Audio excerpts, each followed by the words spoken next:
Hi అందరికీ. ఈరోజు పెసరపప్పు కర్రీ ఎలా చేయాలో చూసేద్దామా. ఫస్ట్ కొంచెం ఆయిల్ యాడ్ చేసి అందులోకి ఆనియన్, జీలకర్ర, ఆవాలు వేయాలి. అది కొంచెం లైట్ గోల్డిష్ బ్రౌన్ వచ్చేంత వరకు ఆనియన్ వేడి అయిన తర్వాత టమాటో యాడ్ చేయాలి. టమాటో బాగా ఫ్రై చేసిన తర్వాతనే మనం కొంచెం పసుపు యాడ్ చేసి ఆ పసుపు పచ్చి వాసన పోయేంత వరకు మనం బాగా వేడి చేయాలి. వేడి చేసిన తర్వాత ఆల్రెడీ నానబెట్టుకున్న పెసరపప్పుని నేను ఇక్కడ 1 కప్ పెసరపప్పు తీసుకుంటున్నాను అండి. 1 కప్ పెసరపప్పుకి 1 కప్ వాటర్ అయితే సరిగ్గా ఉంటుంది.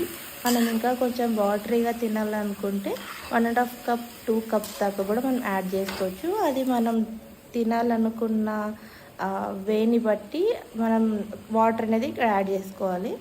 ఇంకా ఆల్రెడీ నానబెట్టుకున్న పెసరపప్పుని ఒక్కసారి కడిగేసుకొని పెసరపప్పుని ఇందులోకి యాడ్ చేసి మనకు తగ్గట్టుగా ఉప్పు కారం వేసేసుకొని ఒక్కసారి పెసరపప్పును ఇంకా ఉప్పు కారం అంతా అంటేలాగా మంచిగా కలిపేసుకోండి.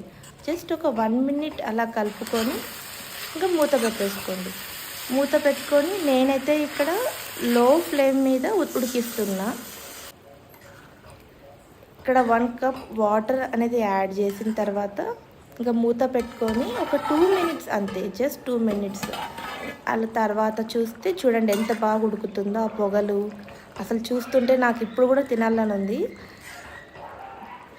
బాగా మంచిగా ఫ్రై చేసుకొని జస్ట్ ఒక 2 మినిట్స్ తర్వాత ఇలా అయిపోయింది. నేను ఇక్కడ వాటరు యాడ్ చేయడం క్వాంటిటీ కరెక్ట్గా ఉంది, కానీ నేను వదిలేసినానండి, అందుకే ఇలా అడగట్టుకుపోయింది.